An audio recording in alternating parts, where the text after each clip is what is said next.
uma pergunta que sempre me fazem.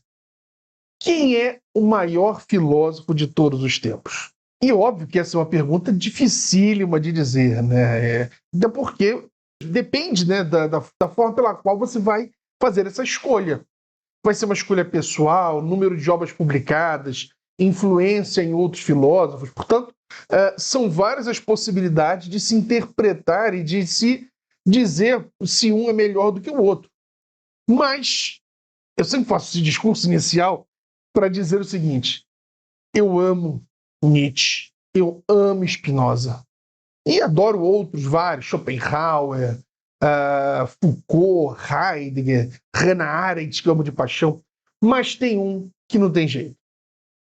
Eu sempre falo que, para mim, o maior intelectual de todos foi Aristóteles, mas o maior filósofo foi Aristócles.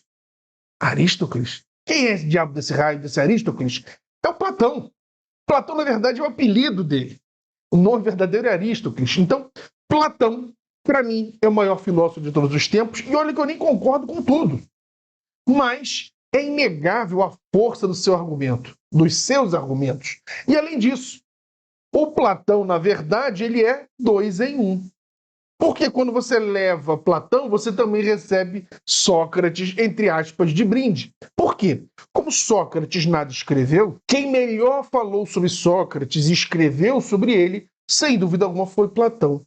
Então, o que se mais sabe de Sócrates nos foi descrito por Platão. Portanto, estamos falando de 2 gigantes, Sócrates e Platão. Logo, na minha opinião, não tem como não considerar Platão o maior filósofo de todos os tempos. Aliás, há até uma brincadeira entre os platônicos que diz assim, que só existe um filósofo original, foi Platão. Todo o resto que veio depois dele foi comentador de Platão. É claro que é um exagero, mas é um exagero com um fundo de verdade. Porque, inegavelmente, os que vieram depois de Platão, de uma forma ou de outra, partiram de Platão. Seja para refutar o seu pensamento, seja para aprofundar em alguns momentos as suas ideias, ou para rechaçá-la por completo. Né? Como vai fazer, por exemplo, Nietzsche. Mas, enfim, de uma forma ou de outra, Platão influenciou. Até o Nietzsche, que era crítico, teve que ler muito Platão para poder ter base para discordar. Então, Platão foi realmente um gigante da filosofia. Uma das obras mais importantes, não só da filosofia, mas, no meu entendimento, da história da humanidade, foi ou é a República. Uma obra grandiosa de Platão, que, diferente, né, do que normalmente se espera, não foi escrita de uma forma reta, digamos assim. Ela foi escrita em períodos da vida do Platão. Mas, independente disso, é uma obra magnífica, magnífica, magnífica. Talvez a passagem mais conhecida de toda a história da filosofia esteja nessa obra República, que é justamente o que? A alegoria da caverna. Portanto, a importância de Platão, obviamente, ela é gigantesca. Mas não só a alegoria da caverna, mesmo que a gente se restrinja à República, vamos ter o mito de onde Platão vai tentar comprovar a existência da vida após a morte. Uma outra questão também que devemos a Platão, que é justamente a ideia da cidade perdida de Atlântida. É Platão que melhor vai definir e vai falar sobre ela na República. Por isso que até hoje alguns ainda torcem o nariz, mas outros vão dizer, olha, se a gente considera Platão um dos maiores pensadores de todos os tempos, não acredito que ele tenha simplesmente criado da sua cabeça Atlântida. Talvez tenha existido efetivamente. Mesmo que ele tenha inventado uma coisa ou outra, ou inventado ou adaptado coisas que vieram, né, para ele através de um conhecimento oral e não escrito, mas de uma forma ou de outra, talvez tenha existido efetivamente pela força do nome de Platão. Mas não só isso, Platão vai também ficar muito conhecido pela sua crítica à democracia. Porque Platão, quando morre Sócrates, Platão era muito novo, então ele fica muito impressionado com a morte de Sócrates. Por quê? Era quase que um semideus, né? Um homem mais sábio que ele conheceu talvez em vida, sendo injustiçado num julgamento forjado para condená-lo. E, mesmo podendo fugir, Sócrates opta por morrer para não negar tudo aquilo que acreditava. Então, tudo isso vai mexer muito com Platão, sem dúvida nenhuma.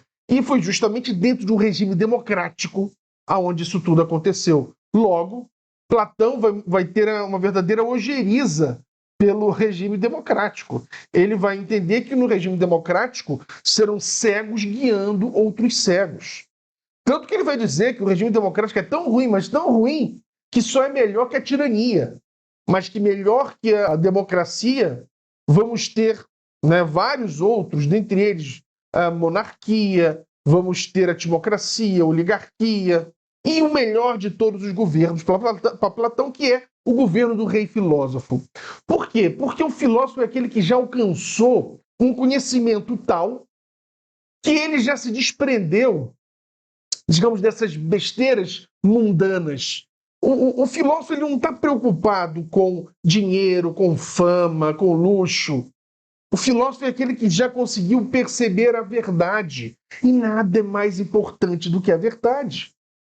Nada é mais grandioso do que a verdade. Então ele já tem o que há de mais precioso. Logo, ele é o melhor para governar. Ele não vai querer ficar governando ad eterno. Ele vai querer ser governante na medida em que ele se vê como melhor. Mas o filósofo é aquele que não tem vaidade em perceber que o outro desponta como melhor que ele nesse momento, e ele vai, entrega o chapéu, porque para ele tudo bem. O que ele quer é o melhor para a cidade-estado, o melhor para a sua república. Essa é a grande questão para Platão. Então, Platão vai influenciar tanto, o cristianismo vai ser muito influenciado por Platão, por causa de Santo Agostinho, que é um neoplatônico, que vai basear toda a sua forma de pensar, de ver o mundo em Platão. Tanto é que o Nietzsche vai dizer que o cristianismo nada mais é do que o platonismo para o povo, que não conseguiria entender Platão, então o cristianismo teria mastigado Platão e dado para o povo. Mas, de uma forma ou de outra, a sociedade ocidental foi muito, muito moldada a partir desse pensamento platônico, né? Dessa forma de ver o mundo, por bem ou por mal, com erros e acertos. Mas de uma coisa ninguém pode duvidar: estamos falando de um dos maiores, se não o maior, filósofo de todos os tempos, que foi Platão. Muito obrigado.